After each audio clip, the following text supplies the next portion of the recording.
Assalamualaikum. For today's lecture, BIO270 Animal and Plant Physiology, we will learn Chapter 10, Plant Reproduction and Growth. So this is quite a big chapter. The syllabus include asexual reproduction, sexual reproduction, structure of flower, pollination, double fertilization, primary and secondary growth. So for the learning outcomes, at the end of the topic, you should be able to define asexual reproduction in plants, describe the type of asexual reproduction, state the type of vegetative structures, describe structure of a flower, explain the development of gametophytes in plants, explain and differentiate the types of pollination, explain the process of double fertilization. Explain the two types of seed germination, describe primary growth and the types of tissues involved, and describe secondary growth and the types of tissue involved. So there are about 10 learning outcomes that we will get from this chapter 10. So we start with asexual reproduction in plants. So many plants are able to propagate themselves using asexual reproduction, which is by cloning themselves. Cloning means replication of individuals that is identical to the parent individual. So definition of asexual reproduction is the production of a new individual or the offspring whose genes all come from one parent or a single parent. So without fusion of egg and sperm. So as in human, the reproduction involves fertilization of egg and sperm, right? So in asexual reproduction of plant, it does not involve fertilization between male and female gametes. Okay. So it relies entirely on mitotic cell division. So all the progeny or the offsprings are genetically identical to parent and to each other. So there is no recombination of genes of different parents in asexual reproduction. It is genetically identical to the parent plant. The production of offspring from single parent and occurs without genetic recombination and resulting in a clone. So the offspring is similar to the parent plant.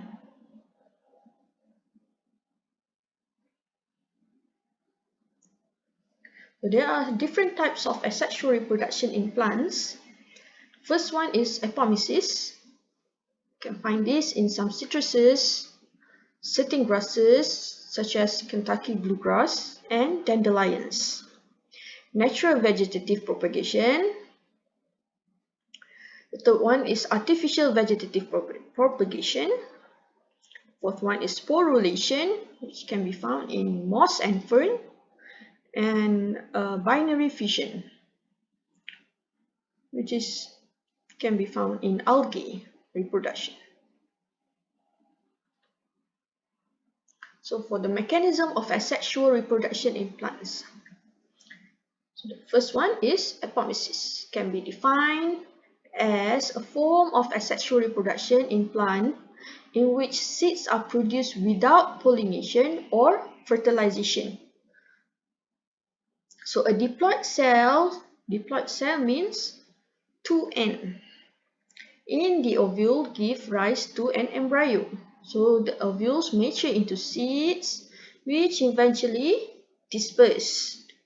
The advantage of apomysis over the other methods of asexual reproduction is that the seeds and fruits produced by apomysis can be dispersed by methods associated with sexual reproduction.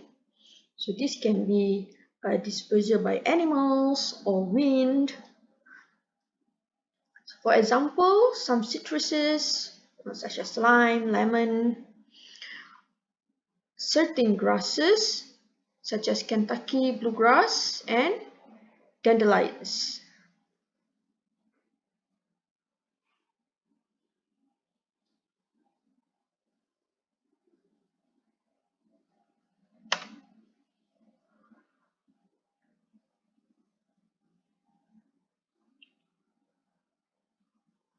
So for vegetative propagation, the definition for vegetative propagation is a form of asexual reproduction in plant in which new plants are produced from vegetative parts of parent plants. So there are parts of the parents that can be used to produce a new plant. This is what we call as vegetative part. So in vegetative reproduction, there is no embryo produced. And this type of asexual reproduction can occur through fragmentation and regeneration of a plant part. The plant part can be stem or leaf to grow into a whole new plant. So only from the stem and leaf, it can produce a new plant. Growth of a specialized vegetative non-sexual plant parts. Example, the bulbs, runners, and tubers.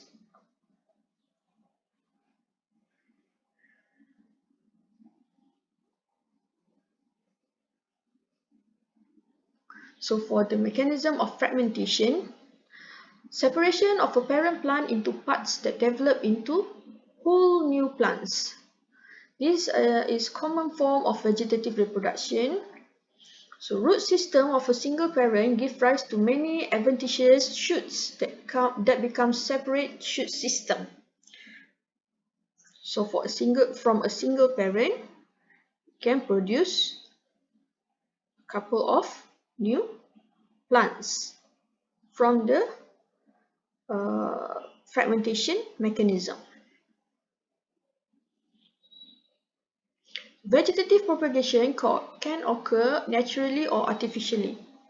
So fragmentation happens naturally when a small part of a plant falls off onto the soil. So when these parts fall onto the soil, it will begin to grow into a new plant. So for example, fragmentation occurs in liverwort plants, whose the small stems or leaves are often broken off by animal or wind. And then when they land on the soil, they will grow into the clones of the parent plant. And then fragmentation that happens artificially, this is through human activities. For example, a gardener taking a cutting, which is usually a stem or leaf from a plant, and put it into a soil to grow a new plant.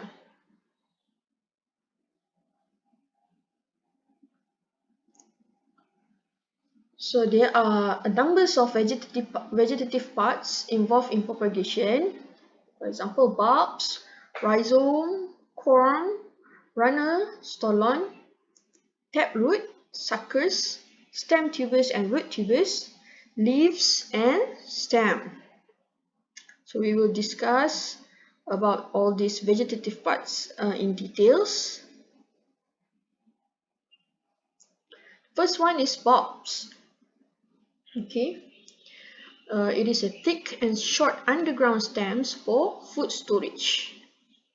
As we can see here in the picture, this rounded form in the soil is the bulb of the tulip plant. It will grow leaves and eventually the flower. This is the whole new plant. Onions also considered as bulb. Next one is rhizome. So rhizome is horizontal underground stems for food storage. We usually find this because we consume this. We consume, for example, ginger. So ginger is the stem segments, which is the rhizomes.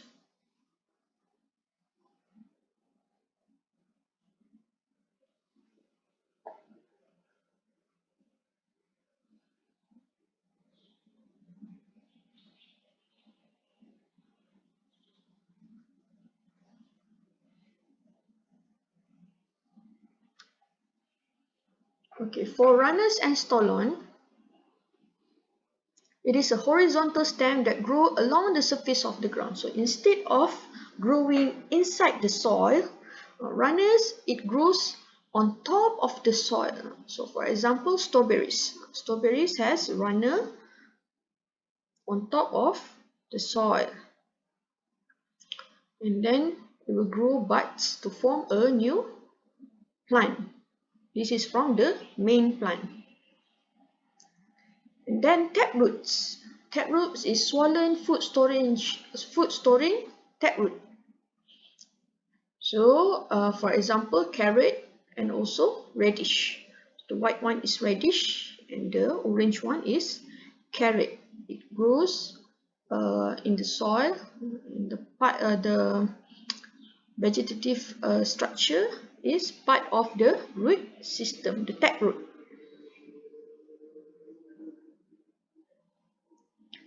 And then tubers are the enlarged and swollen ends of horizontal underground. So stem, it can be stems, the stems tuber, or adventitious root, the root tubers. For example, potato is an example of stem tubers, and example of root tubers are yam, sweet potato, and cassava. So as we can see in the picture, this is the potato and the developing tuber from the stem tubers. And then this one is the sweet potato. This is the root tuber, swollen adventitious root, and the growing stems from the root. And then next vegetative structure is the corm, which is the vertical underground stem. For example, cocoa yam, or also known as taro. So it's as you can see in the photo, longitudinal section of the corm of a crocus. The thick and short stem surrounded by the fibrous remain. This is the fibrous remain of the old leaf bases. The remains of corms of three preceding seasons are shown below the present one. So this is the present corm, and then this is the old corm. And then next is leaf. It has buds at the edge of the leaf. For example, bryophyllum, or in bahasa we call setawa. So this is the main leaf. At the edge of the main leaf have the small buds of leaf buds. So this part of the leaf, the buds will fall onto the soil and grow into a new plant. And then the suckers. So it is a young shoot that arises from underground stem or root. So we can find this in banana, sugarcane, and pineapple plant. See, this is the mother plant, the main plant. And then there is a young shoot or a young plant that grows around the main plant. So here we cannot see the underground picture. In this figure we can see this is the underground stem. From here it will form shoot, and from the shoot it will grow. Here is the shoot, here is the sucker growing outward out of the ground, and here is the young plant. Okay, we will learn about the artificial vegetative propagation methods in details in part 2. Thank you.